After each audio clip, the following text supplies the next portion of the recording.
자, 일단 오늘은 그 이제 한국지리의 본격적인 첫 수업이라고 생각하시면 될 것 같고, 그 위치하고 영역, 우리나라가 어디에 위치하고 있는가, 그 다음에 우리나라는 어디까지가 우리나라인가, 이거에 대해서 좀 얘기를 해보도록 하겠습니다. 우리나라의 위치를 표현하는 방법, 그러니까 내가 나의 위치를 표현하는 방법에 대해서 이제 고민을 해봐야 되거든요.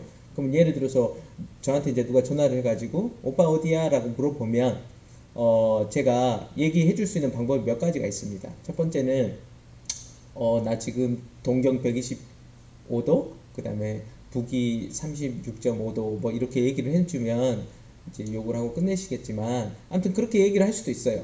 아니면은 이제 주소를 불러주는 방법이 이제 일반적인 방법이 되겠죠.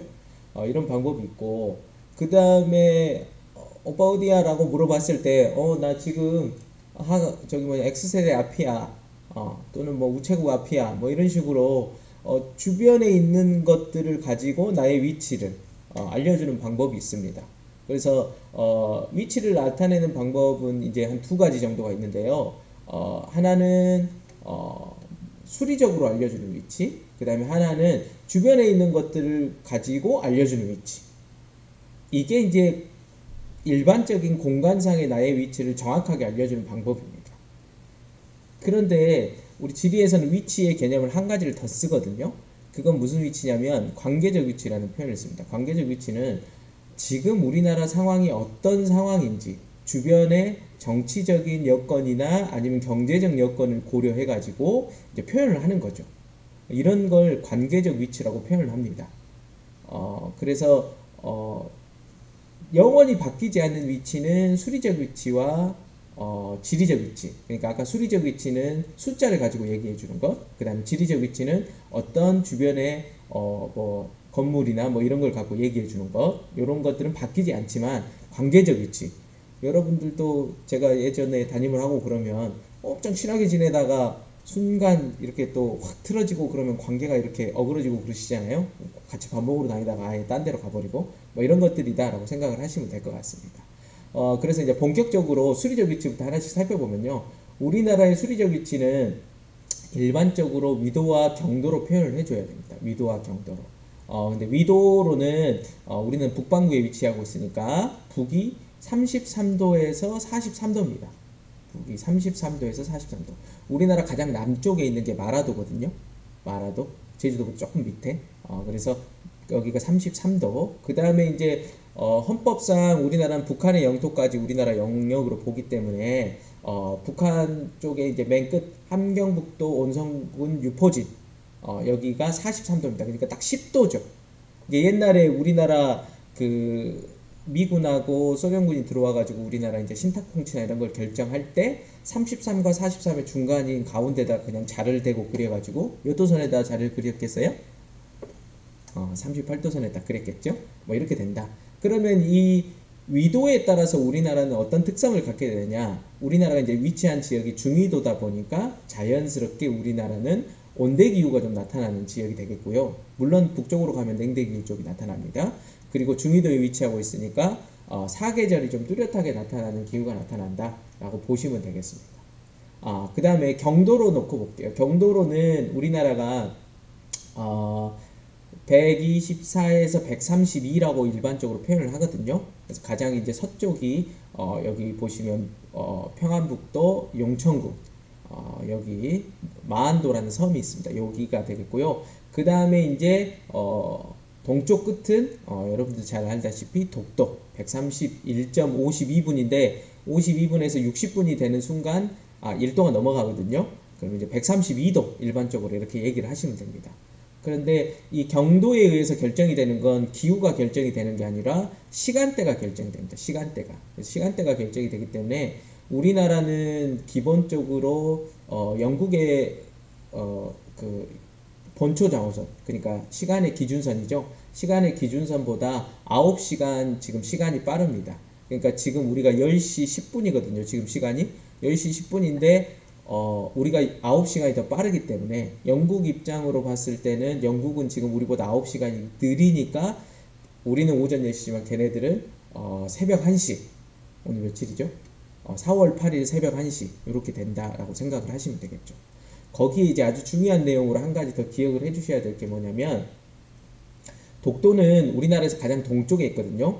그러면 우리가 일반적으로 한번 생각을 해볼게요. 해가 동쪽에서 떠오르죠. 그러면 동쪽에 있으면 있을수록 해가 빨리 뜹니다. 그래서 독도의 특징 중에 한 가지로 꼭 기억을 해주셔야 될 게, 우리나라에서 해가 가장 빨리 뜨는 곳이라고 기억을 좀 해주셔야 될 것 같아요. 이렇게 기억을 해주시면 될 것 같고요. 시차 계산하는 문제가 나오기는 좀 힘든데, 그래도 대략적으로 시차를 계산하는 방법을 좀 살펴보도록 하겠습니다. 이렇게, 아니, 제가 다시 해볼게요. 이제 이렇게 있으면, 이게 잘 될지 안 될지를 잘 몰라서 제가 이제 뭔가를 하나 준비해 봤거든요.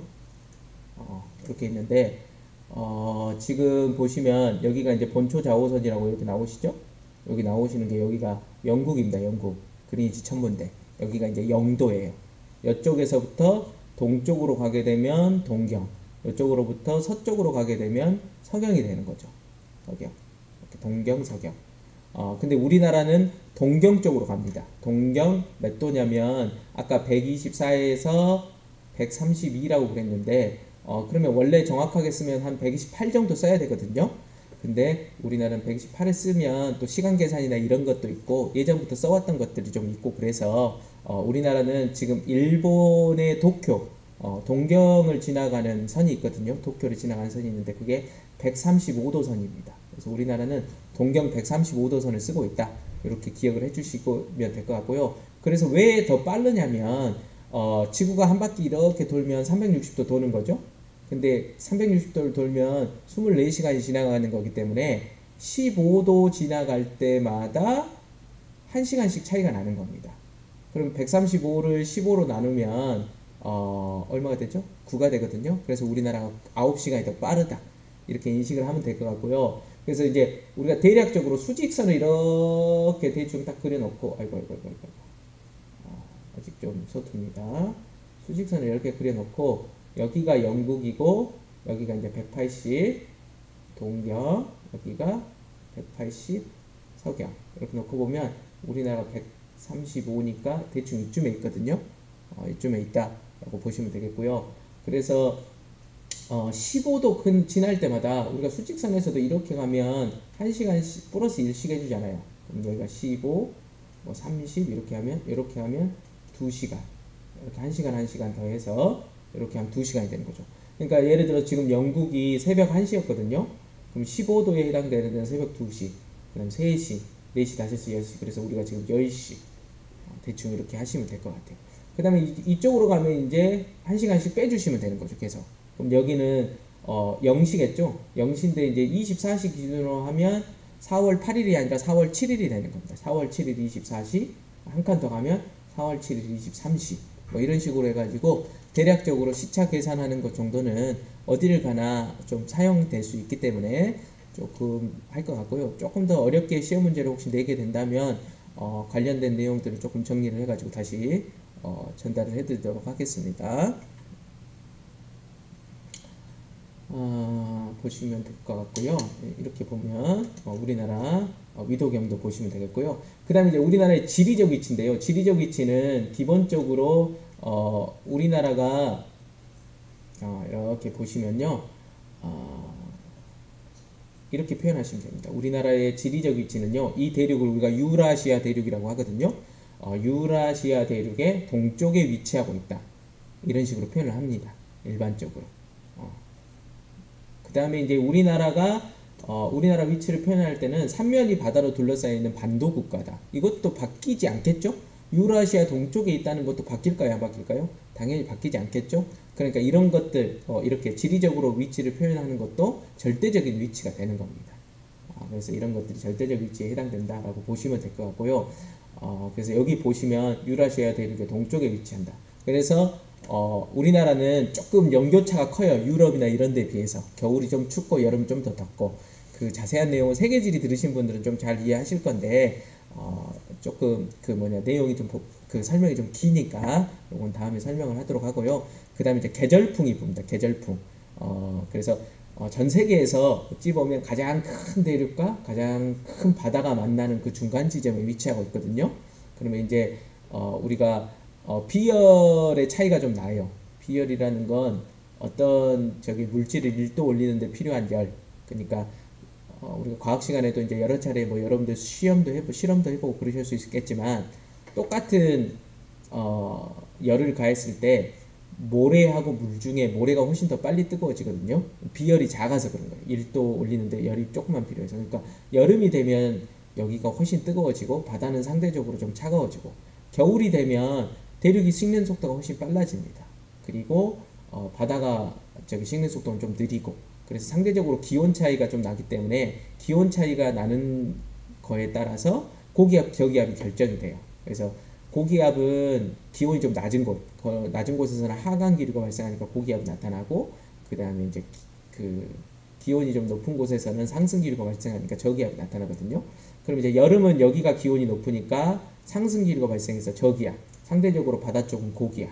그래서 이렇게 고기압에서 저기압으로 항상 바람이 불거든요. 그러면 이제 바다에서 육지 쪽으로 대륙 쪽으로 바람이 불고 겨울에는 반대가 되는 거죠. 아무튼 이런 형태의 그 계절풍이 불고 있다라는 내용들 기억을 해주시면 되겠습니다. 그래서 우리가 수리적 위치에서 결정되는 거 다시 한번 얘기하면 위도에 의해서 결정되는 건 사계절이 뚜렷한 냉온대 기후가 나타난다. 요거 기억을 해주셔야 되고 그 다음에 경도에 의해서 결정이 되는 건 시간대가 우리나라가 9시간 빠르다. 그 다음에 지리적 위치에 의해서 유라시아 대륙의 동쪽에 위치하고 있다 보니까 연교차가 큰 대륙성 기후가 좀 나타나고 계절풍이 좀 분다. 이런 내용들. 그래서 계절풍이 불어서 여름이 매우 덥고 습합니다. 그거에 따라서 이제 여름이 고온 다습하기 때문에 우리나라가 무슨 농사를 지을 수 있냐면 벼농사를 지을 수 있게 되는 거예요. 요 내용까지 연결해서 알아두셔야 됩니다. 여름은 고온 다습해서 벼농사가 가능하다라는 내용까지 알아두시면 될 것 같습니다.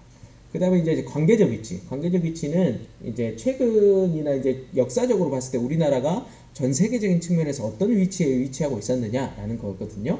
근데 이제 근대라고 하면 이제 조선 중후기부터 이제 보시면 될 것 같은데 이때 한참 이제 임진왜란이나 이런 것들이 많이 일어나고 막 그랬었죠. 아니 그 이유가 될 수도 있겠지만 아무튼 그때부터 시작해가지고 그 대륙 쪽으로 진출하고 싶어하는 해양 세력과 그 다음에 이제 해양 쪽으로 진출하려고 하는 대륙 세력이 계속 만나는 그게 이제 우리 일제강점기 이전에 저기 뭐 흥선대원군 뭐 이런 거 나올 때 보시면 대표적으로 뭐 동학농민운동이나 이모군란이나 뭐 이런 것들 볼 때도 일본 군대, 청나라 군대 뭐 이렇게 다 들어오고 막 그러잖아요. 러시아 군대 들어오고 이런 그 세력들의 각 축장의 역할을 좀 했었다면 이제 한국 전쟁이 끝나고 나서는 미국과 소련의 그 냉전 시대, 그러니까 공산 세력과 자유 진영 사이의 그 첨예한 대립적 역할을 오랫동안 하죠. 지금도 어찌 보면 그걸 완벽하게 벗어났다고 할 수는 없습니다. 왜냐하면 우리나라가 아직 통일이 안 된 상태이기 때문에 지금 조금 많이 완화되고 있긴 하지만 그래서 아무튼도 그런 것들이 아직 좀 남아있긴 한다. 근데 이제 오늘날 최근 들어서는 우리나라 요즘 참 제가 봤을 때 제가 요즘 너무 대한민국 국민이라는 게 자랑스럽거든요. 여러분도 그러시나요? 코로나 뭐 사태나 이런 것들을 봤을 때 전 세계적으로 우리나라만큼 이런 것들을 잘 지금 헤쳐나가고 해결하고 있는 국가가 정말 얼마나 될 것인가 이런 생각도 좀 많이 들고 지금 우리가 이렇게 온라인 강의를 하면서 이렇게 계약을 좀 준비하고 있지만 이런 인프라나 이런 것들이 잘 구축되어 있는 나라가 또 얼마나 될까 이런 생각도 좀 하고 사실은 요즘은 제가 대한민국에 살고 있다라는 게 상당히 자랑스럽고 그렇긴 합니다. 왜냐면 외국에서 못 살겠으니까 이제 유학생들도 막 들어오고 그러거든요. 그저께 저기 선생님 제자 중에 프랑스로 저기 유학 갔던 친구가 있어가지고 갑자기 생각나서 지금 어디냐고 물어봤더니 2주 전에 그 한국으로 다시 들어왔다고 하더라고요. 그래가지고 그냥 거기 일단은 잠깐 너무 길어질 것 같아서 포기하고 이쪽 대학으로 다시 편입했다고 아니 다시 이쪽으로 복학했다고 얘기를 하더라고요. 아무튼 뭐 그런 거 봤을 때 참 살기 좋은 나라 그런 것 같긴 합니다. 그렇죠? 그래서 아무튼 이제는 우리나라가 진짜 선진국이 좀 되고 있진 않나 이런 생각이 좀 들고 있고요. 그 얼마 전에 선생님 봤던 그 칼럼이나 뭐 이런 것들 중에서 봤더니 그 서양 사람들, 그러니까 유럽이나 그 아시아 아니 유럽이나 저 미국 쪽에 있는 그런 사람들이 사실 아시아 계열 사람들에 대한 이제 폄하나 좀 인종 차별적인 우리보다 약간은 미개한 이런 그 인식을 하고 있었던 게 사실은 있었거든요.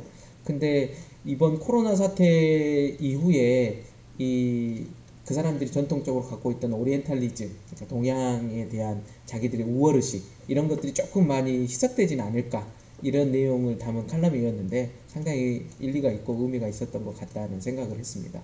사실은 지금 유럽이나 미국 같은 경우도 이 사태나 이런 것들을 제대로 대처를 하기가 좀 힘든 상태잖아요. 그렇죠? 사망자도 우리 쪽보다 훨씬 더 많이 나오고 그래서 아무튼 참 우리나라가 이제는 선진국으로 정말 불러도 되지 않을까 할 정도로 그 시민 의식도 상당히 높다라는 게 많이 돼 있고 의료 그 시스템 이런 것도 아주 잘 돼 있는 것 같고요. 이렇게 교육 시스템도 잘 돼 있는 것 같습니다. 제가 요즘 아주 그냥 애국심이 만빵입니다. 여러분들도 애국심 많이 가지시기 바랍니다. 이렇게 보시고요. 여기 보시면 이제 우리나라 위상이 그만큼 상승돼 있다라는 내용들이 적혀 있습니다. 한류도 그렇고 뭣도 그렇고. 저 댓글도 좀 달아주세요. 댓글 좀 달아드려야 좀 제가 거기 읽으면서 수업도 좀 하고 그러지 않겠습니까? 댓글 달고 계시나요? 잠깐만요. 제가 올려서 못 봤구나. 네. 그렇죠. 냉랭. 댓글을 제가 못 보고 있었군요. 의학이 들어 28명. 이제 아주 출생률이 아주 높습니다. 이렇게 되고 있지 않나 생각이 됩니다. 그 다음에 이제 이 밑에 탐구 활동, 이 내용도 지금 교과서에도 그대로 사진이 거의 그대로 들어와 있거든요. 보시면 하나는 이제 뭐냐면, 북극항로, 내용이 하나 이쪽은 나와 있고요. 북극항로 같은 경우는 이제 지구 온난화 때문에 요 북쪽에 얼음들이 많이 녹으면서 실제 북극의 항로를 이용이 가능해졌다라는 건데, 우리 교과서하고는 조금 내용이 좀 여기 소요 날짜하고 이런 것들이 좀 차이가 나네요.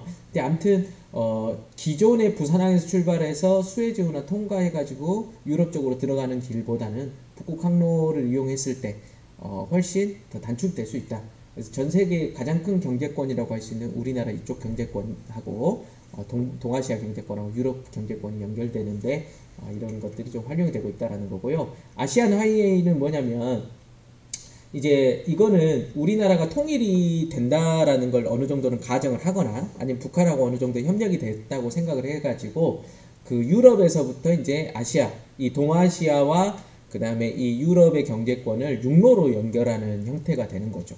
사실은 작년에 막 우리가 그 남북 관계가 되게 좋아지고 이럴 때는 선생님도 사실은 좀 가슴에 벅차하고 수업 시간에도 좀 얘기를 한 것 같긴 한데 제가 진짜 나주역에서 기차를 딱 탔을 때 이 기차가 지금은 많이 가면 용산역, 그 서울역에서 끝나잖아요. 근데 이 기차가 딱 제가 뭐 3시 30분 기차를 타는데 이 기차는 베이징행 기차, 모스크바행 기차, 막 이렇게 된 울란바토르행 기차 이러면 정말 얼마나 감동적이겠습니까? 그런 의미에서 빨리 이런 일들이 좀 일어나서 물류나 이런 부분에서 우리나라가 정말 크게 역할을 할 수 있는 국가거든요. 근데 이런 것들이 조금 더 잘 이루어졌으면 좋겠다 이런 생각도 좀 있습니다. 요즘 정말 이거 요새 인터넷에서는 국뽕이라고 그러죠. 아주 그냥 애국심에 대한 자부심이 어마어마하게 막 높아지고 있는 중입니다. 한 몇 년 전까지만 해도 되게 이 나라가 헬조선이다 뭐 한다. 그렇죠. 졸면 러시아까지 간다. 당황스럽겠죠, 여러분들? 광주에서 이렇게 내려왔는데 깼는데 강진이었는데, 그렇죠? 한참 자고 깼더니 러시아가 있으면 좀 당황스러울 것 같긴 합니다. 세계 1위 가자. 네, 좋습니다. 이 추세면 정말 우리 대한민국 정말 자랑스럽습니다. 이렇게 보시면 되겠고요. 한번 읽어보실 내용 정도로 보시면 될 것 같습니다. 이제 그 다음 두 번째 주제인데요. 우리나라 영역입니다. 우리나라 영역. 우리나라 영역은 주권이 일단 영역의 의미를 알아두셔야 되는데 영역은 주권이 미치는 범위입니다. 주권이 미치는 범위고요. 그래서 구성으로는 영토, 땅, 그 다음에 영해, 그 다음에 영공 세 개가 있습니다. 바다하고 하늘까지. 그래서 영토, 영공, 영해. 근데 영공하고 영토는 별로 어렵지 않아요. 근데 영해가 되게 좀 까다롭고 시험 문제는 좀 자주 등장하는 곳이다 라고 보시면 될 것 같습니다. 일단 영토는요, 영해와 영공을 설정하는 기준이 되고, 우리나라의 영토는 헌법에서 아까도 얘기했다시피 한반도와 그 부속 도서, 한반도라고 하면 남한과 북한의 영토가 모두 포함이 되어 있는 겁니다. 일단 그 헌법상으로는 북한에 대해서 이제 국가 체제로 우리가 일반적으로는 이제 인정을 하지만 서로 국가 체제로 인정을 안 해요. 북한도 마찬가지인 거고요. 우리나라도 북한을 볼 때 이제 그렇게 이제 언젠가는 합쳐져야 될 대상 뭐 이렇게 생각을 하고 있는 거겠죠. 그래서 남한 한반도와 그 부속 도서, 그 부속 도서는 우리 주변에 섬들이 많잖아요. 그 섬들을 우리가 영토로 규정을 하고 있습니다. 그래서 총 면적은 22.3 제곱킬로미터. 북한이 조금 더 커요. 이렇게 보시면 되겠고요. 그 다음에 이제 영공은 간단하게 얘기하면 영공부터 하겠습니다. 영공이 간단하니까 영해와 영토의 상공, 그러니까 영토하고 영해 그 윗부분은 전부 다 영공이 된다라고 보시면 되는 거죠. 보시면 되겠고요. 그 다음에 이제 영해가 이제 좀 어렵습니다. 영해가 좀 어려운데 영해를 설정하는 기준을 좀 보도록 하겠습니다. 영해를 설정하는 기준은요, 일반적으로 기선으로부터 12LE까지라고 하거든요. 기선으로부터 12LE라고 표현을 하면 이렇게 이제 보시면 돼요. 기선이라는 말이 좀 어렵고 헬이라는 말이 좀 어려운데, 헬이는 일단 바다에서 길이를 측정하는 단위라고 생각하시면 됩니다. 이게 정확히 얼마인지 저도 이제 한국지를 가르친 지가 좀 오래돼가지고 1점 몇 킬로 될 거예요. 정확하게 저도 기억이 잘 안 나네요. 자, 이렇게 아무튼 1점 몇 킬로 정도 되는, 그러니까 대충 이게 12L이가 12kg 조금 더 넘는다라고 생각하시면 돼요. 한 14, 15 그 정도 나온다고 생각하시면 될 것 같고요. 그 다음에 이제 기선은 기준선이라고 생각하시면 돼요. 바다는 사실 이제 그 밀물 썰물이 계속 1852m. 좋아요. 우리 이창섭 씨 역시 이렇게 깨어있는 수업 좋습니다. 1.8km 정도 되겠죠, 그러면? 1.8km 정도 되는데, 아무튼 그 정도 거리거든요. 그러면 기준선에서부터 12L이니까 대충 계산을 해보시면 됐고, 한 20km 되겠네요, 그러면. 이렇게 되는데, 바다는 기준선 설정하기가 되게 어려워요. 이게 이제 큰 문제점 중에 하나다라고 보시면, 일단 한번 봐볼게요. 자, 일단 요거를 살짝 캡처를 해보도록 하겠습니다.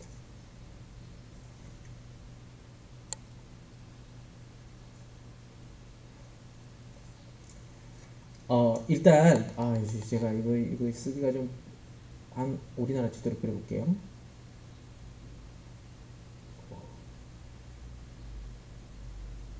대충 이 정도면 아주 훌륭하네요. 그렇죠? 이것도 빠뜨릴 수 없는 제주도, 마라도, 울릉도, 독도. 이렇게 보시면 될 것 같고요. 근데 동해 쪽은 좀 간단해요. 이 문제가 왜 그러냐면, 동해는 그냥 해안선이 좀 단조롭거든요. 해안선이 좀 단조로운데, 그래서 동해는 이 해안선에서부터 12L을 가요. 해안선에부터 12L을 이렇게 가거든요. 이렇게. 그래서 여기가 이제 우리나라 영해가 되는 거죠. 대충 12L을 간다고 했을 때. 여기가 이제 우리나라 영해인데, 그러면 이제 해안선이라는 게 조차가 좀 있으니까, 밀물대 해안선하고 썰물대 해안선이 있거든요. 그러면 이건 뭐 그렇게까지 중요한 건 아닌데, 썰물대 해안선이면, 아니 밀물대 해안선이면 바닷물이 많이 들어오니까 해안선이 아무래도 육지가 그만큼 줄어들겠잖아요. 그러면 영해 설정하는 것도 그만큼 줄어드니까 우리 땅은 최대한 넓히는 게 좋잖아. 그러니까 넓히기 위해서 썰물대, 가장 물이 많이 빠졌을 때를 기준선으로 삼아서 거기에서부터 12L을 가는 겁니다. 이걸 최저 조위선이라고 하거든요. 바닷물의 그 높이가 가장 낮아졌을 때, 육지가 가장 많이 드러났을 때, 요때를 간다라고 보시면 되는데, 이제 여기 어디가 문제냐면, 여기 요쪽이 문제입니다. 여기 요런 데들이. 여기는 섬이 허벌나게 많거든요. 그러면 여기 뭐 예를 들어 섬이 이렇게 있다고 쳤을 때, 이 섬에서부터 12L을 간다 그러면 이쪽에도 이제 섬이 있어요. 그러면 뭐 이 영해는 우리나라 영토기 때문에 다른 나라 군함이나 이런 거 절대 들어오면 안 되거든요. 근데 이제 만약에 이렇게 돼 있으면 다른 나라 군함이 어떻게 돼요? 이렇게 막 들어와가지고 깊숙이 들어왔다가 막 빠졌다가 막 이렇게 장난을 칠 수도 있겠죠? 이런 말이 안 되니까 말이 안 되겠죠? 말이 안 되니까 좀 지우고요. 말이 안 되니까 아씨 우리나라 지우면 안 되는데 네 말이 안 되니까 이제 어떻게 하느냐 했다고 칠게요. 했다고 치면 아직 했다고 치면 자 섬들을 연결을 하는 겁니다. 섬 중에서도 무슨 섬을 연결하냐면 우리나라가 이렇게 다시 그릴게요. 있다고 하면 가장 바깥쪽에 있는 섬들이에요. 왜냐면 우리나라 땅을 제일 많이 먹어야 되니까 일단 땅을 많이 먹어야 되니까 이 가장 바깥쪽에 있는 섬을 가상의 직선으로 연결을 하는 겁니다. 이렇게 그리고 이 직선에서부터 12L을 그대로 가는 거예요. 뭐 예를 들어서 이런 식으로 그러면 여기가 이제 우리나라 영해가 되는 거예요. 여기 안 눌렀는데 영해가 되는 거죠. 그리고 요 안쪽의 바다는 내수라는 표현을 쓰는데 그냥 영토에 거의 준한다라고 보시면 됩니다. 그러니까 우리나라 영역에 다 해당이 되는 거죠. 그래서 이게 좀 복잡하다라는 걸 좀 기억을 해주시고요. 그 동해안에서 일반적으로 최저조위선 그러니까 해안선을 따라서 그대로 12L을 가면 그런 걸 통상적으로 다른 나라도 다 쓰는 기준선이니까 이걸 통상기선이라고 하고요. 그 다음에 이제 우리나라 같이 우리나라 서해안이나 남해안 같이 섬이 좀 많아가지고 이렇게 바깥쪽에 있는 섬들을 직선으로 연결한 다음에 거기서부터 12L을 가는 걸 직선기선이라고 표현합니다. 그리고 우리나라는 서해안이나 남해안은 직선기선을 사용을 하고요. 그 다음 동해안 쪽, 동해안도 다 그런 건 아닙니다. 동해안도 직선기선을 좀 사용하는 지역들이 좀 있기는 해요. 우리 교과서에 보시면 그 포항 있는 그쪽이 또 직선기선을 사용하고 있거든요. 그래서 그런 데는 직선기선을 좀 사용하지만 일반적으로 통상기선을 사용한다. 그리고 울릉도하고 독도인데요. 울릉도하고 독도는 좀 사실 좀 멀어요. 이렇게 있는데 여기까지 우리 땅으로 다 먹기엔 너무 좀 그러잖아요. 그래서 울릉도하고 독도도 울릉도, 독도 이렇게 해가지고 통상기선이 일반적으로 사용된다 라고 보시면 될 것 같습니다. 이게 영해가 좀 복잡합니다. 그래서 여기는 영해, 우리의 주권이 미치는 범위입니다. 이렇게 기억을 해주시면 될 것 같아요. 선생님이 아까 저기 녹화를 잠깐만요. 지금 몇 분이죠? 33분, 2분 남았네요. 한 가지만 더 얘기를 하고 끝내도록 하겠습니다. 자, 뭐냐면 한 가지 더 뭐냐면요. 이제 배타적 경제 수역이라는 게 있어요. 배타적 경제 수역이라는 건 뭐냐면 지금 보면 여기에 해당되죠. 여기에 해당되는 건데 배타적 경제 수역은 바다가 워낙 자원도 많고 그다음에 여러 배들도 왔다 갔다 막 하고 다니고 막 그러다 보니까 다툼이 많아요. 그래서 이 지역의 경제적 권리 때문에 다툼이 계속 생기니까 다툼을 어느 정도 없애기 위해서 이제 법으로 어느 정도 그 국제법으로 이제 설정을 해 놓은 건데요. 배타적 경제 수역은 기선으로부터 범위는 기선으로부터 200캐리입니다. 기선으로부터 200캐리. 그러니까 정확히 배타적 경제 수역의 범위만 놓고 보면 영해를 빼야 되니까 영해 끝에서부터 시작을 하면 정확히 188L이가 되는 거죠. 그럼 이게 뭐냐? 사실 영해가 좋냐, 배타적 경제 수역이 좋냐 하면 영해가 엄청 좋아요. 왜냐면 영해는 주권도 있죠, 경제적 뭐 그것도 있죠. 주권이 있으면 다 우리 거라고 생각하시면 돼요. 근데 배타적 경제 수역은 주권은 없어요. 그러니까 다른 나라 군함이 지나가거나 뭐 이렇게 했을 때 우리가 들어오지 마 이렇게 할 수는 없어요. 하지만 경제적 우선권을 가지고 있는 공간이다 라고 보시면 돼요.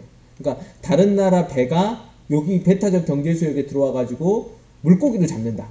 이렇게 했을 때는 경제적 행위를 했기 때문에 그거에 대해서는 우리가 제재를 할 수 있는 구역이다 라고 보시면 되는 거죠. 그냥 지나가기만 하면 크게 문제는 없어요.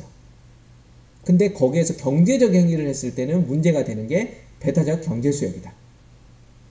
그 범위가 기선으로부터 200캐리다 라고 기억을 해주시면 되겠습니다. 이게 좀 복잡합니다. 그래서 오늘은 여기 배타적 경제수역까지만 일단 얘기를 하고 다음 시간에 문제풀이랑 같이 하면서 이 내용들을 조금만 더 정리를 해보도록 하겠습니다.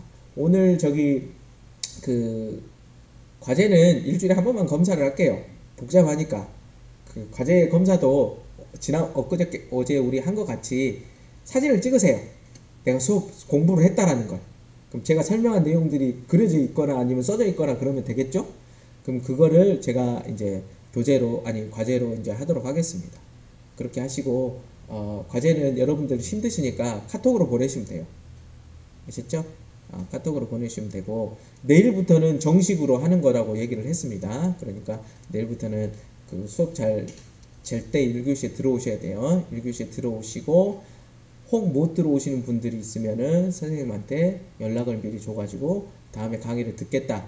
그리고 과제를 해서 보내주시면 출석으로 인정을 하도록 하겠습니다. 아셨죠? 근데 늦잠 잔다고 이렇게 못 들어오고 그러지 마시고 가급적 이렇게 사람다운 삶 사세요. 네. 오늘 수업은 이쯤에서 마치도록 하겠습니다. 뿅! 안녕!